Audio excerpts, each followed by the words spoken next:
na Mali sun koyi fartashe dama mun gaya muku cewa wa'annan 'yan ta'addan na Mali sun kira ruwa. Asimi Gwaita duk wata bulande duk wata mota ta yaƙi da menene da jiragen yaƙi ya ta ya musu sarkil ya kewaye 'yan banza. Jirage sama sojojin ƙasa. To da zafinta ko mu ce a gurguje da ɗumi-ɗuminta. Assalamu alaikum wa rahmatullah. Masu bibiyanmu da kallon mu wannan shafi barkanmu da warhaka, fatan kuna lafiya.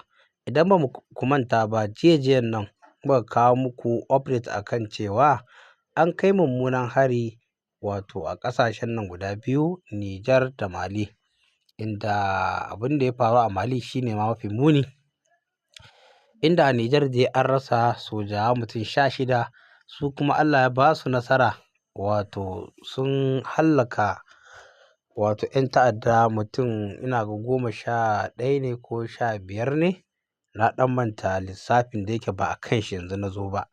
Sannan ƙasar Mali su kuma a nan ne aka musu ɓarna sosai, inda an hallaka sojawa mutum 50 kuma an tafi da kusan aƙalla mutum 20 a matsayin fursunoni. To, dama kamar yadda muka faɗa wancan bidiyo, shi al'amuran haka yake, yau gare ka gobe ga ɗan uwanka. Komi yana iya faruwa a harkan wato yaƙi. To yanzu da zafinta dama mun sani cewa wannan abun da suka yi sun ci bashi ne, lallai sun ɓallo ruwa da haka ku biyo mu ga kyakkyawan labari.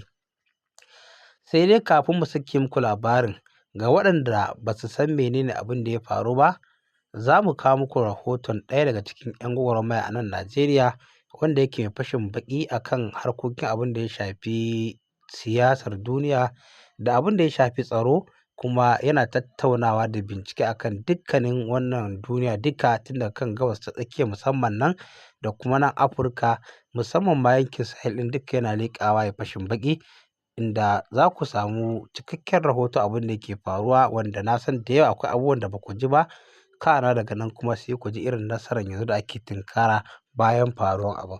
Don haka ku biyo mu cikin wannan bidiyo sannu a hankali, ku dai kawai ku mana sharing, ku mana liking, sannan bayan kun kalla ku faɗa mana ra'ayinku a comment section. Mun gode. Assalamu alaikum. Akwai wani mai bibiya ta daga yankin Talhamdak wato a kasar Mali, wanda ya turo mini da message a inda yake cewa wato me ke faruwa ne a wannan yanki, inda ya ce shi daga Najeriya yake, inda suka tafi wato saboda ta'addanci da ya shi dan wajen bangaren Borno ne. Ya ce suna da yawa wanda suka tafi wannan yanki inda suke wato harkar wato haƙan gold. Ya ce ya baro wannan yanki na Borno saboda ta'addanci da inda ake kashe mutane da sauransu, wanda ya gudun hijira ya tafi wannan wuri da sauran 'yan Najeriya, inda suka je suka yada zango a wannan yanki na Talhamdak, inda wato yanki ne mai ɗimbin arziki na gold, inda suke wannan harka na gold. Kuma ga wurin shi ma ta'addanci ya zo ya addaba wannan wurare, a inda ya turo mini message yake cewa da Allah in yi magana akan wato saboda wato abubuwa da suke faruwa a kai, kuma irin yace akwai mutane fiye da 5,000 wanda daga Najeriya suka taho, yawanci daga bangaren Borno, Yobe da sauransu, wanda kuma saura daga bangaren Chadi, wanda suka taho wannan yanki a inda suke wani harka na gold, amma kuma suna fuskantar kalubale da barazana irin na ta'addanci a wannan wuri, wanda yake ga abubuwa da suke faruwa. To wannan wanda ya turo mini wannan message din a wannan yanki dama wato dole ne dama za a fuskanci irin wannan abubuwa. A 2020 ma wannan Talhamdak din inda kuke, akwai wani yaki da aka yi a wurin da Battle of Talhamdak, a inda aka kashe Abdul Malik Droged, wato shine shugaban Al-Qaida a wannan lokaci a wannan wuri ne wanda yake da ɗanban arziki na gold a wurin kuma kuke, wanda ke kuma kun ga abin da ya faru a kwanan nan, a inda aka kashe wato aka yi wa sojojin Mali kwanta bauna, inda aka kashe guda 50, wanda ke a wani report din an ce har da sojojin Rasha wanda ake cewa African Corps, wanda da ana ce musu wato yan Wagner. To akwai, amma tabbas an kashe sojojin Mali guda 50, amma ba mu da tabbacin a 50 din nan akwai sojojin Rasha, amma akwai rahoton da ya nuna har da sojojin Rasha a ciki, wani rahoton kuma ya ce a'a babu sojojin Rasha a ciki, amma patrol din da sojojin rasha ne da sojojin mali suke wannan patrol din tsakanin gao da anafis a inda aka yi masu kwantan bauna a tabrichat a wannan yanki na tabrichat a nan ne aka yi masu kwantan bauna inda aka kashe 50 aka kuma tafi da wajen su 30 sannan wasu an kashe su a take wasu kuma an tafi da su wasu an kashe su a hanya. Wannan kwantan bauna da suka yi wato bisa wato haɗin gwiwa da 'yan azawad wato 'yan FLA da kuma su 'yan alka'ida wato 'yan janin kenan wanda ke dama akwai haɗin gwiwa tsakanin su inda suke so su haɗin gwiwa don su kirkiri ƙasar su na azawad wanda suke tafa fatuka. To a arewacin mali wato akwai yankuna da suka kama mun ga sun kama kidal wani lokaci da suka kai wannan wato farmaki inda suka kashe ministan tsaro da ƙasar mali wato General Sajo wanda kuntuna wanda aka kashe shi Kamala, General Sajo Kamala.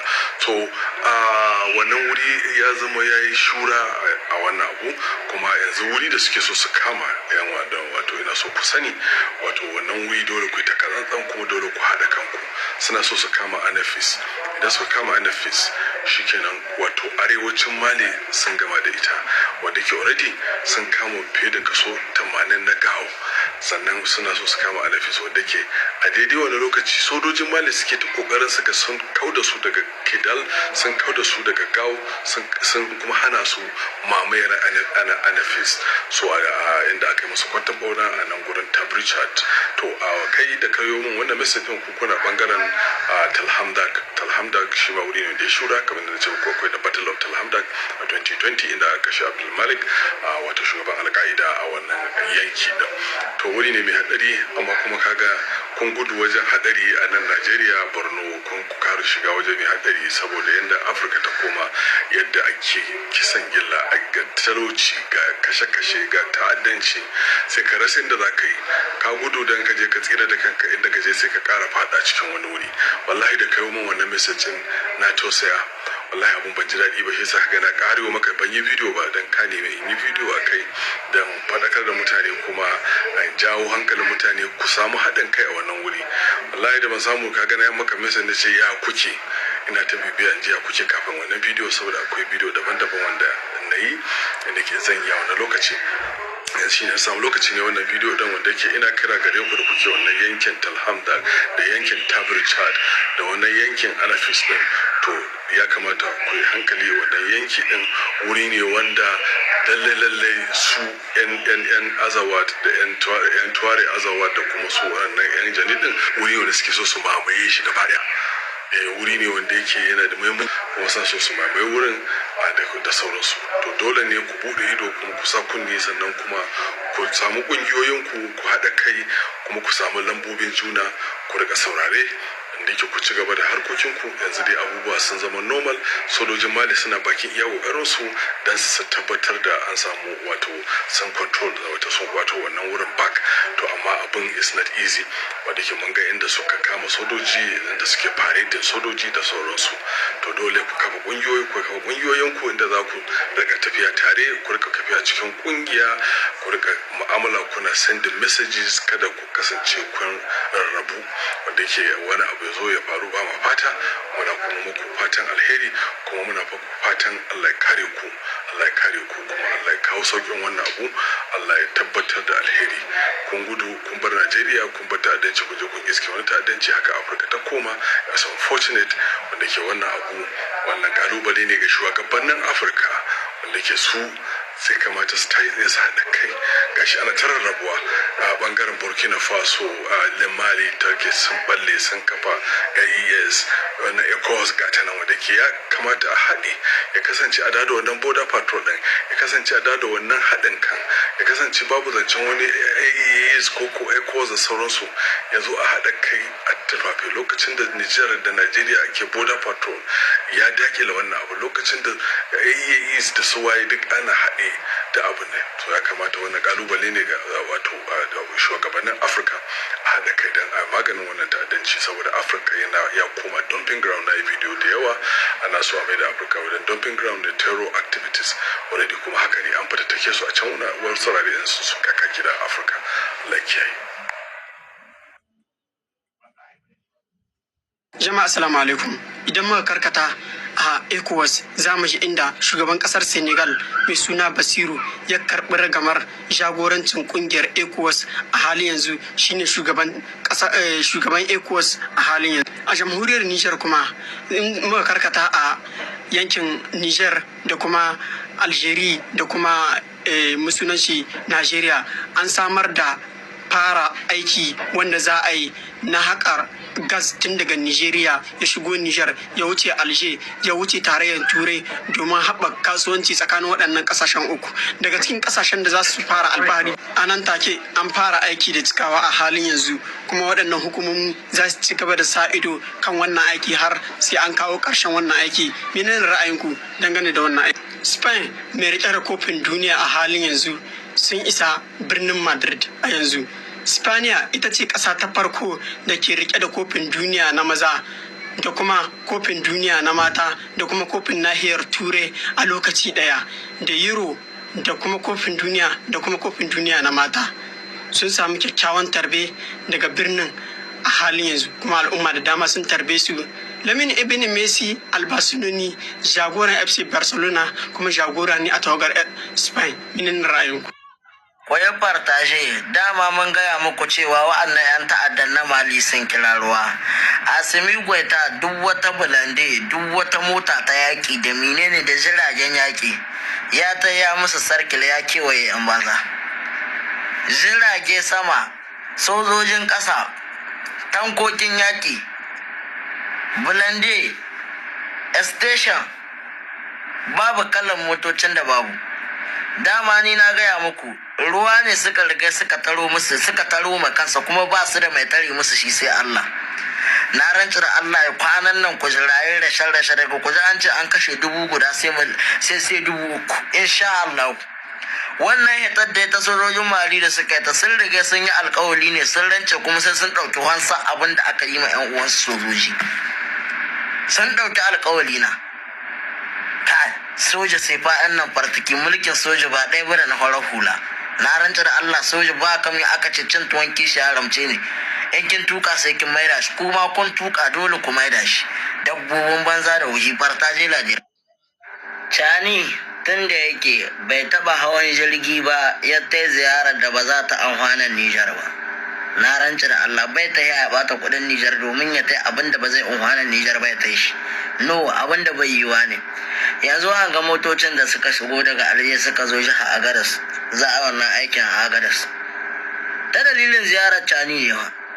Duk ga alaka ake yin ta domin Nijar ita ma ta samu abin ta samu. Da kaga an ce ma yau general ya taka jirgin nan na Nijar, ya hita daga Nijar ya tai wata ƙasa, to ka sama ranka duk yanda za a yi Nijar sai ta samu karuwa cikin wannan abu. Kuma mu muna gani, kuma dole ne mu bayyana muku, kuma kuna gani abin da ake yi. General sai fa'an nan fartiki, Allah ya kare babanmu, Allah ya kare lafiya da nisan kwana domin a ci gaba da neman Nijar aiki. Fartaje lajira. Kwanan nan kun tono makanku abin da ba za ku iya tare makanku su ba, daga drone sai harsashi. Ai na rantsa da Allah tunda kuka zo kuka ma sojoji wannan kisan ko har kuka kama wasu kuka tai da su ko, to wallahi ku jiraye martani. Usman billah Asimi Goita mala'ikan ku ne kuka tabowa, mala'ikan ku ne. Kawai dan kun samu rashin sa'a kun musu kwantan bauna, ku da kun san suna ganin ku ya za a koyi wannan aikin. Wallahi kaburra su ce suka tona cikin Mali, wa'anga sojojin da suka kama ku. Ai na rantsa da Allah ku tana da cewa wani abin da sulhu harsashe ne za ku sulhu da shi, kuma sulhun ku karasa shi a lahira. Usmin billah. Maciyatan banza da wahi dabbobi da ku san inda duniya ta sa gabawa. Ana unhani da ku kuna yaƙa 'yan uwanku. Kun taɓo mala'ikan ku kuma wallahi duk sai ya ƙare ku ɗai baya ɗai farta. Wai da ma haka marada take, inna lillahi wa inna ilaihi raji'una. To ani na sa Madina ce ka san da dare aka zo da mu, inna lillahi wa inna ilaihi raji'una. Kai marada wa shi yasa suke ta hadin da abin da suka ga dama.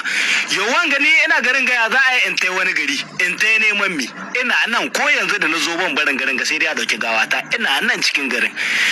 Yoni na ai na sa Madina ce, duk maradin ce la ilaha illallah. Kai marada akwai ci gaba, marada akwai alheri. Shi yasa naga tun daga shigowa gari wannan ya ɗauki ruwa masu sanyi ya ba mu kyauta, wani ya kawo mu madara har da wani kwakwa cikinta. Yonisa nake Madina muka shigo, ka san da daddare aka shigo da mu. Inna lillahi wa inna ilaihi raji'una. To maradi ku haɗu duk abin da kuke so. Ai ni da na sa Madina nake, maradi ce kai hannan wajen. La ilaha illallah, Allahu akbar, ga sallah na ana yi. Kai maradi da Makka da Madina daidai kusan ɗaya ne. Ka san Makka da Madina da ka wuce kaga ana abin nan, da lokacin sallah ya ba a wasa da sallah. Ga maradi dai ko ina ma sallah ake ta yi. Inna lillahi. Kai wai da gaske kake koko da wasa kake abokina? Da wayanan ma maradin ce. Inna lillahi wa inna, kai maradi duniya ce. Kai duk wanda ke to wai koko na jira ma ana faɗin Madina. La ilaha illallah. Yanzu maradi Dubai za a dinka ce mata. Kan wanda ya ƙara ce mata maradi kwalliya, maradi Dubai, don waga sai dai a ce mata Dubai ko Highland. Inna kai na yarda. Ga hoton General Abdulrahman Chani, ga General wallahi nan cikin Niger ne ga General. Na lillahi wa inna ilaihi raji'un. La fami wanga karan babu abin da zamu sai dai addu'a, kuma ku taya Mali da addu'a.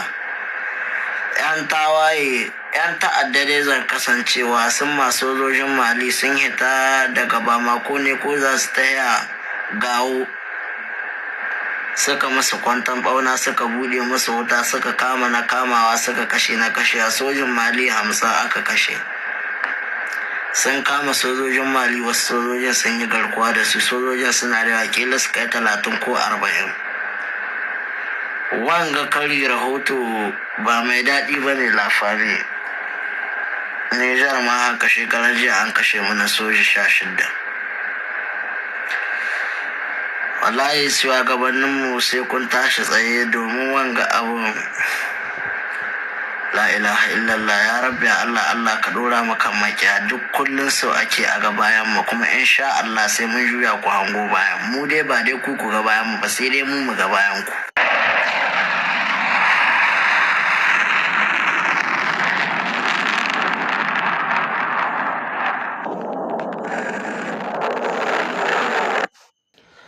Wannan kenan. Idan kuma muka koma jamhuriyar Nijar, za mu ga cewa gwamnati ta sanar da manyan ayyukan gyaran hanyoyi a Nijar. Majalisar Ministoci ta duba muhimman ayyukan raya ababen more rayuwa da suka shafi gyaran manyan hanyoyi a faɗin Nijar.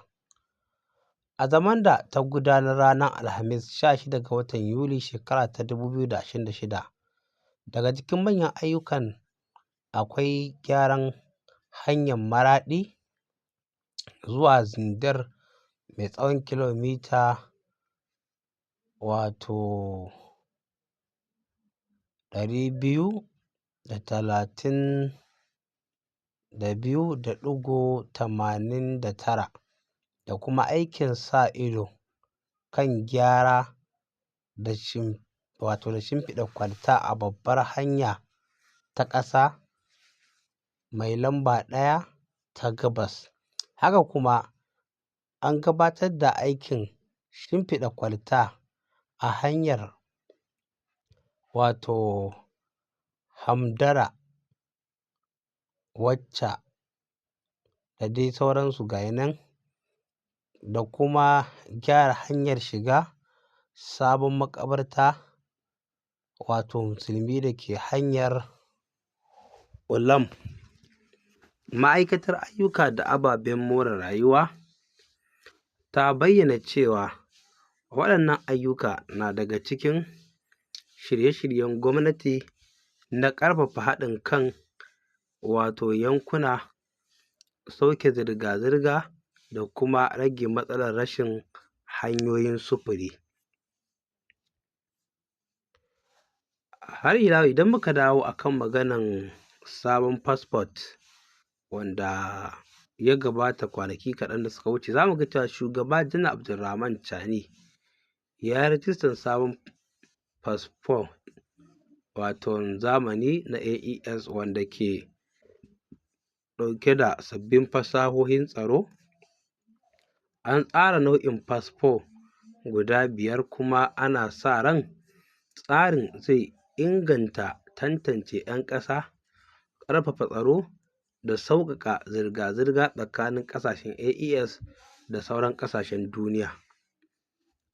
Har ila yau idan muka matsa gaba za mu ga cewa a Agadez a nan ma an gudanar da taron wayar da kan 'yan kasuwa kan sabon tsarin DBT, wato gwamnatin Nijar da kai kan sabon tsarin DBT, wato tsarin fasalin na mu'amaloli na intanet ya isa yankin Agadez domin sanar da 'yan kasuwa da jami'an kwastam yadda tsarin ke aiki. An bayyana cewa tsarin zai taimaka wajen zamanantar da harkokin kwastam, sauƙaƙe mu'amalolin kasuwanci, rage jinkiri da ƙara gaskiya wajen gudanar da ayyuka, tare da goyon bayan gwamnan jihar Agadez Janar Ibra Bulama Isa. Haka kuma an horar da jami'an kwastam domin su samu ƙwarewa, wato ƙwarewar amfani da wannan sabon tsari da kuma tabbatar da aiwatar da shi cikin nasara a yankin Agadez. Idan muka matsa gaba kaɗan za mu ga cewa a Zindar an gudanar da taron wayar da kan 'yan kasuwa kan sabon tsarin kwastam na zamani. A ranar 13 ga watan Yuli shekara ta 2026 ne a jihar Zindar aka gudanar da wato gangamin wayar da kai ga 'yan kasuwa da dillalan kwastam kan sabon tsarin DBT, wato tsarin fasalin na mu'amaloli ta intanet wanda gwamnatin Nijar ta ƙaddamar domin sauya harkokin kwastam zuwa tsarin zamani, kamar dai yadda muka kawo muku a rahoton baya. Idan muka matsa gaba za mu ga cewa jami'an tsaron ƙasa FDS sun gudanar da wani samame da ya kai ga rusa wasu sansanonin 'yan ta'adda tare da hallaka 'yan ta'adda guda 19 a yankin wato Tabaraya Bareyi, wanda aikin na daga cikin ƙoƙarin da rundunonin tsaro ke ci gaba da yi domin daƙile ayyukan ta'addanci da tabbatar da tsaron al'umma a yankunan da matsalar tsaro ta shafa. Hukumomin tsaro sun bayyana cewa haɗin kan jami'an ke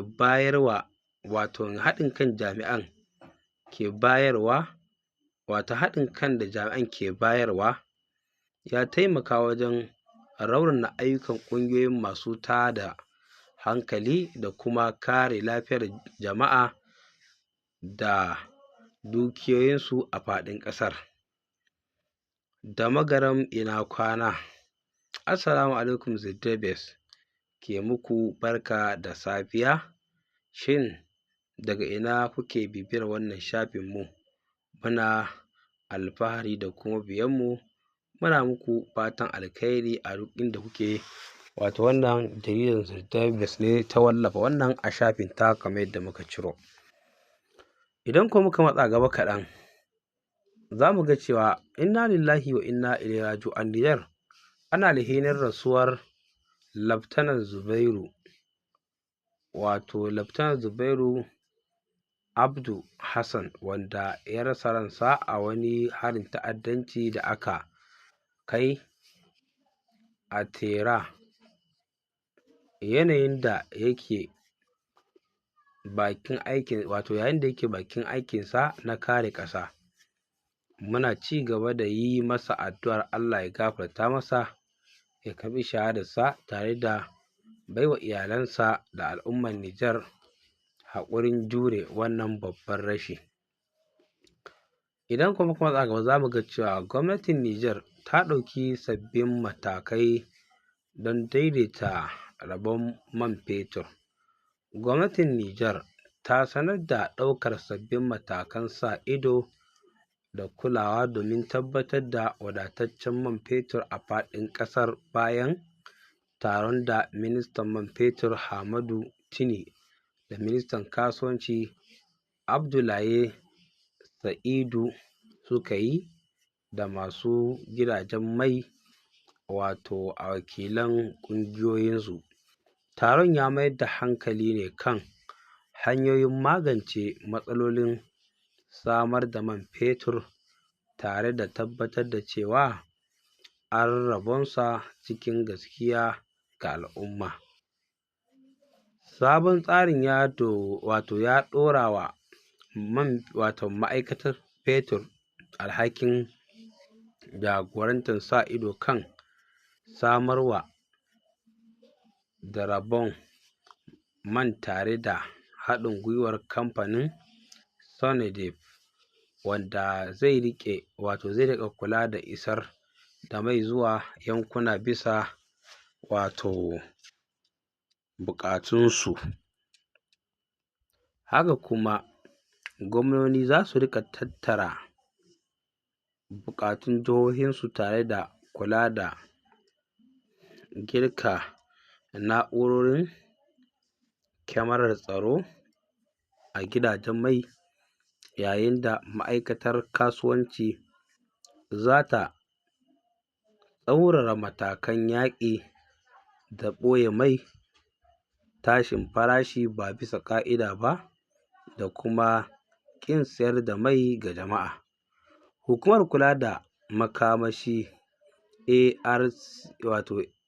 ARSE, hukumar auna da inganci ANMC, hukumar kwastam da kuma jami'an tsaro za su taka muhimmiyar rawa wajen sa ido kan rabon man fetur, kare rumbunan ajiya da hana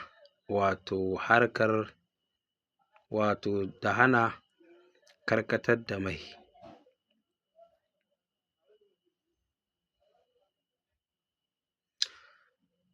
Gwamnati ta kuma wajabta wa masu gidajen mai su riƙa buɗe tashoshinsu akai-akai, su bayyana adadin man da suke da shi tare da sayar da duk man da suka karɓa.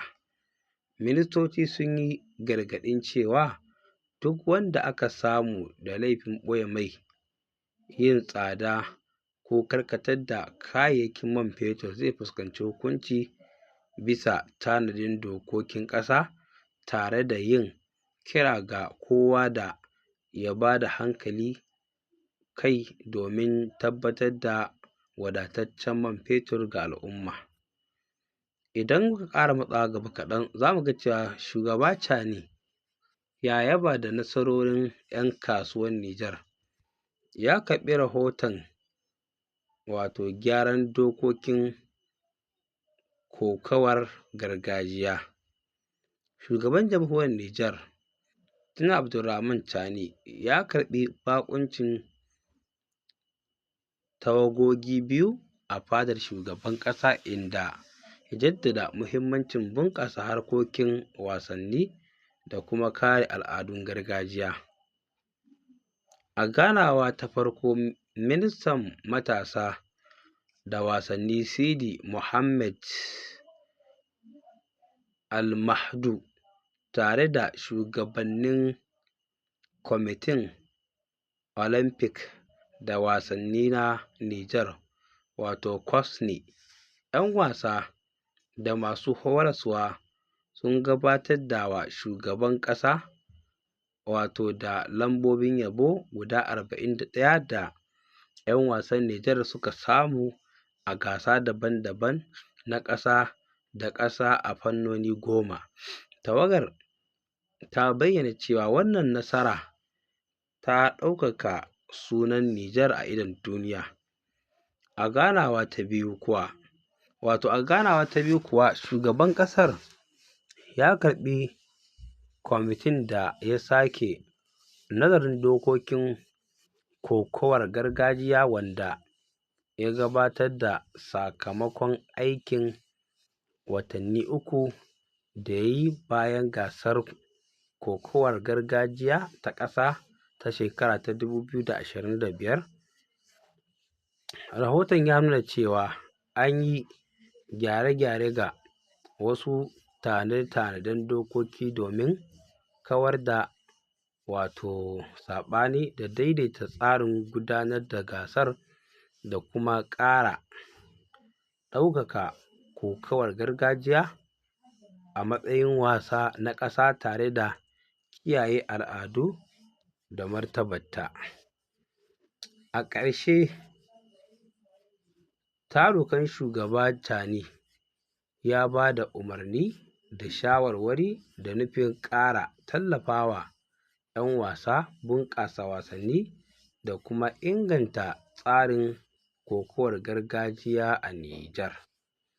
Rahotonmu na ƙarshe shi ne yake cewa kwamitin tattara ƙarfin dokan kare ƙasa ya gabatar da rahoto ga ministan cikin gida. Kwamitin tattara ƙarfi na kare ƙasa ya gabatar da rahoton ayyukansa ga ministan cikin gida Janar Muhammad Tumba a wani taro da aka gudanar a ranar Juma'a 17 ga watan Yuli shekara ta 2026. Wannan na zuwa ne bayan kwamitin ya gabatar da irin wannan rahoto ga ministan tsaron ƙasa Janar Salifu Mode a matsayin wani ɓangare na bayyana ci gaban ayyuka da gudanarwa